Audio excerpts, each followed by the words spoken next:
Entre les remous de l'Arc, une nouvelle structure vient désormais compléter le réseau de production d'électricité de Savoie. Une centrale hydroélectrique bâtie par une société indépendante dans le plus strict respect de l'environnement. Ici on est sur une rivière qui peut en période de crue être torrentielle. Donc il était vraiment important qu'on puisse laisser passer tout le transport sédimentaire de l'amont vers l'aval. Et pour ça on a la particularité d'avoir en fait un barrage gonflable qui est capable de s'affaisser entièrement sur lui-même et qui va donc laisser passer tout et redonner à la rivière son lit initial et qui va lui permettre vraiment de transporter tous ces matériaux sans être interrompu.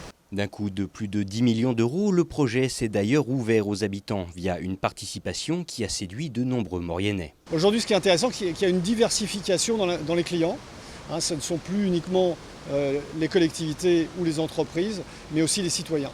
Et donc c'est ça qui est assez magique dans cette transition énergétique. Tout le monde peut s'y engager. Et d'ailleurs, on a même encouragé les citoyens à investir dans cette centrale. Donc elle appartient un petit peu aussi aux citoyens puisqu'ils ont apporté 300 000 euros. Et on s'est lancé un défi sur la prochaine centrale hydraulique de Valloire. On va ouvrir jusqu'à 1 million d'euros d'investissement aux citoyens, aux entreprises, aux collectivités pour qu'elles puissent participer et nous accompagner dans l'émergence de cette nouvelle centrale. Déjà leader français des énergies renouvelables, le département de Savoie assoit donc encore un peu plus avec cette réalisation son statut de territoire à énergie positive. Une position plus qu'assumée par les élus locaux.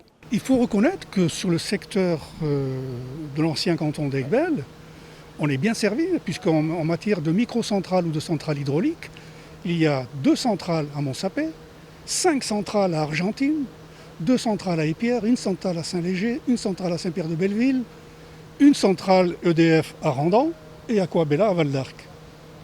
En matière d'énergie renouvelable et durable, on est servi.